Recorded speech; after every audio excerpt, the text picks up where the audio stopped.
আজি আমি hospital management committee এটা সিদ্ধান্ত লৈছোঁ যে 3জনতকৈ যাৰ ওপৰত সন্তান বা 4 নম্বৰ যদি প্ৰেগনেঞ্চি তেওঁলোকৰ ক্ষেত্ৰত এতিয়া বিনামূলীয়াকৈ দিয়া নহ'বগৈ।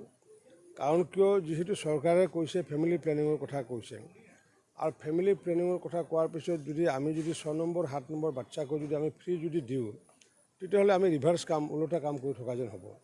গতিকে এতিয়াৰ পৰা 1 জুলাই তাৰিখৰ পৰা যে 3টাতকৈ অধিক সন্তান যাত থাকিব, সেইসকল প্ৰেগনেণ্ট মানে যিবোৰ উইমেন, সেইসমূহ উইমেনো মেডিকেল কলেজত যিটো ফিজ দিব লাগে বা ছ'নোগ্ৰাফিৰ ক্ষেত্ৰত বা এক্সৰেৰ ক্ষেত্ৰত বা লেবৰেটৰীৰ ক্ষেত্ৰতে হওক বা ৰেজিষ্ট্ৰেশ্যনৰ ক্ষেত্ৰত যে মেডিকেল কলেজৰ বৰপেটাত যিটো চাৰ্জ দিব লাগে, সেই চাৰ্জ ইয়াতে FROটো দিব লাগিব।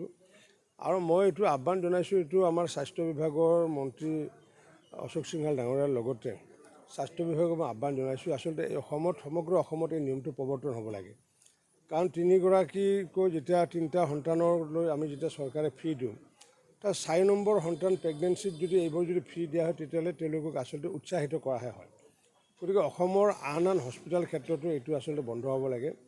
3 নম্বৰৰ ওপৰত যিবোৰ সন্তান থাকে, সন্তানৰ কাৰণে যিবোৰ আহে চিকিৎসালয়ত, তেওঁলোকৰ পৰা চৰকাৰে যিটো ন্যূনতম ফিজ যিটো লোৱা হয় মেডিকেল কলেজবিলাকত, সেইটোৰ আধাৰতে তেওঁলোকৰ বিভিন্ন টেষ্ট পৰীক্ষাতে হওক বা ছ'নোগ্ৰাফিতে হওক বা এক্সৰেতে হওক বা ৰেজিষ্ট্ৰেশ্যন ফিজতে হওক, সেই টকাটো তেওঁলোকৰ পৰা লোৱাটো বাঞ্ছনীয় বুলি মই ভাবোঁ।